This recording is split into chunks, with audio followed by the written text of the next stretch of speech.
Hi Chris. First of all, Elise Mousset, have we got an expected sort of time frame on how long he's going to be out? Yeah, they've all trained this morning, which is good news for the group. Ethan, Ender Stevens, and Lise, they've all took part in the training session. They've all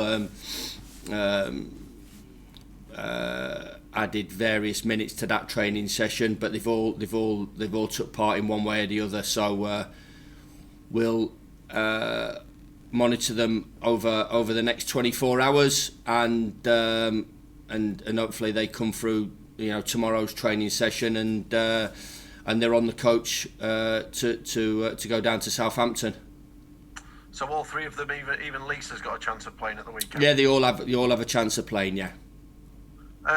Decision to make it at left wing back and left centre back as well. Chris, 5 players all competing for those slots. Have you made the decision on who's going to start at the weekend? Yeah, we've got an idea, but as I said, looking at what happens over the next 24 hours, really, Adam, to make those decisions. But yeah, it has been disrupted, especially in that left centre half spot, and obviously Ender played the majority of the season for us last year, or the last 2 or 3 seasons, and he's been a mainstay of and been outstanding for us.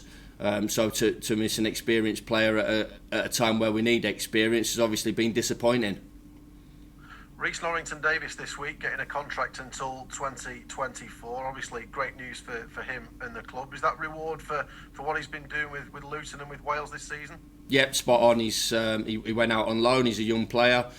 He went out on loan, left wing back. He went out on loan to Rochdale last year. His first really taste of senior football league experience, and he did well, and he's doing well. So we're delighted for the young man. Have you at any point thought about recalling him in January to bring him back? No, there's no recall. No, there's no recall. We wanted to see for him to go out there for a season and start building a career for himself. As you can imagine, this playing for Rochdale and playing in the Premier League is a big step, but he's overcome the hurdle, and it's good news. You talked about trying to find the way to switch back on after last weekend. Did the players help to lift you and help each other this week? Well, they have to help themselves first and foremost, and it's the same with me. I have to get myself off the canvas, because that's what it felt like, and I'm not embarrassed to say that. I said it afterwards in the interview with yourselves and Radio Sheffield. It was a tough defeat. I think we did enough to get a result against a good side, and you have to go again. And many messages of support from not just in and around Sheffield and Sheffield United supporters, but nationwide from people in football. They understand the game. They understand when it goes against you. I believe it is going against you, but you have to reset and go again, and that's what I and the players have tried to do this week. And as I just said in the previous interview, Adam, there has been cases. All stats will come out. We understand that. All stats will come out about one of the worst starts, if not the worst start to Premier League, and everything that goes with that. And yeah, they're right. It is that. But not all is lost. And there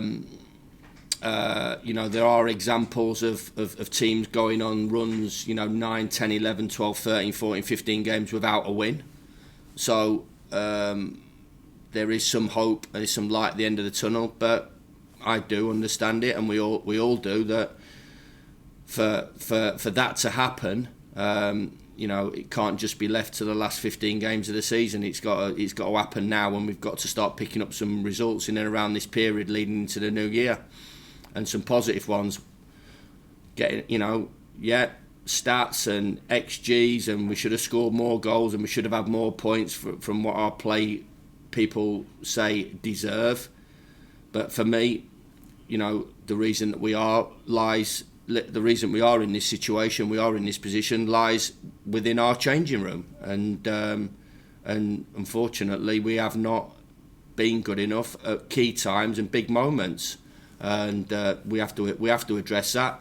There's been a lot of times that we've been okay and competed, but it's a Premier League, and it's not just about competing; it's about delivering as well. And the players and myself have to deliver better than what we have done, and that's something that is something that we have to address, and we have to try and do better with in the next games that are coming up. Pertinent example, really, of what you've been speaking about, Chris, this weekend. 14 months ago, Southampton were in the bottom three. They'd just been hammered 9-0 at home by Leicester. They eventually survived comfortably, finished fifth, and they're now moving into fifth. Does that just show how fortunes can change, and can change quite dramatically? Yeah, it can be. There was never going to be, from our point of view, stepping into the Premier League, it was never going to be this fabulous side that's going to go and steamrolling, bankrolled or steamrolled, whatever, however you want to put it. Maybe a Blackburn Rovers scenario, some years ago that were strong and powerful enough to take the Premier League by storm. So you look at all our games last year and they were really tight. You look at a lot of West Ham's games this year; they've been quite tight, but they're finding a way to win, and we need to find a way to win. Southampton found a way to get results and get the confidence and belief flowing back into the game and the momentum, and we need to find the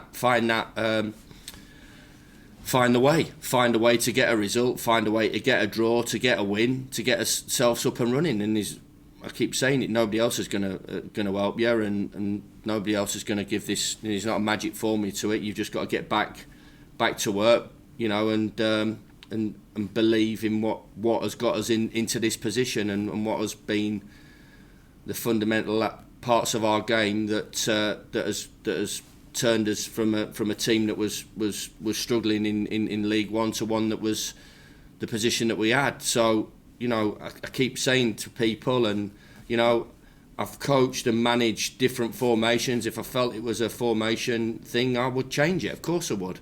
If I thought it was about if it was about shape and that, of course I would.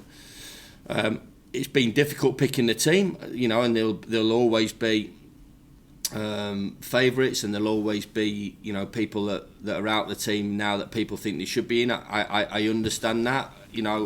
It has been really difficult because I think players have not really grasped or took that opportunity, and they can't afford just to say, well, I need 3, 4, 5 games run at it. They've got to take opportunities, and they've got to produce really good performances and do the job as much as I need to do my job well. And I'm not doing my job well enough at the moment because that's the situation, and the players aren't as well. So that's how it is. But there are examples.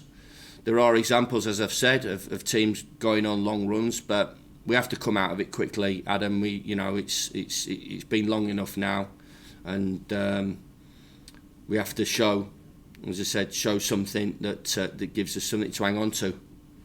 How impressed are you with what Ralph has done at Southampton, and how he's managed to turn them around into the team that we see on a great run at the moment? Yeah, there's a lot of good managers in the league, and to get to this position as a Premier League manager, you have to do a lot of things right at every particular club. So, they're a good side, but they found a way, and they found a way, I should imagine, through hard work, through I imagine, building a run, getting a win, and recovering from obviously that situation that they were in last year, and building momentum, and have done great, and it's what the Premier League's about. It's players and teams can find that little bit of momentum going forward, and go on runs just as much as they can lose momentum and go on poor runs as we have. Now, while you won't want him to fire this weekend, are you pleased to see Che Adams finally finding his feet? I've got to say, Adam, I think I'm not so sure about the question that you're asking me, mate. That you're talking about, pleased to see an opposition player doing well.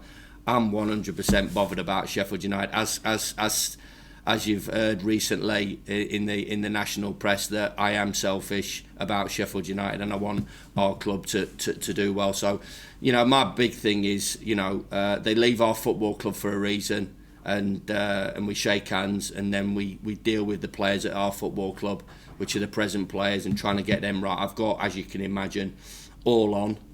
And a lot of decisions and a lot of work to do in terms of trying to help the players and the players helping themselves. So that's where I'm at with that ad. Just finally from me, Alex Sabella passed away this week. A big player for Sheffield United, lots of memories from people. Do you remember watching him in his time at Bramall Lane? Yeah, it did. It coincided with my early sort of years at Bramall Lane, and in '78 I was 10, 11, so that was my sort of early introduction to Sheffield United, 9, 10, 11, and obviously, fabulous player, a brilliant signing by Harry Aslam and Danny Bigoro. I got to know really well. I played football I was apprentice at Southampton with his son Simon, and Danny was a reserve team manager when I came back to Sheffield after Southampton. But he was instrumental in bringing Alex Sabella over, and it was a really forward-thinking move.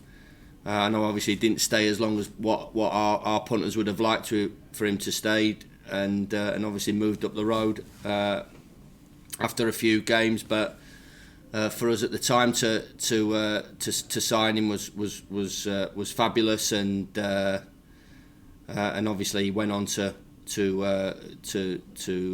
coach and manage his national side. So obviously sympathy to his family, and he's fondly remembered by obviously the older generation of Sheffield United fans, which I'm obviously one of them.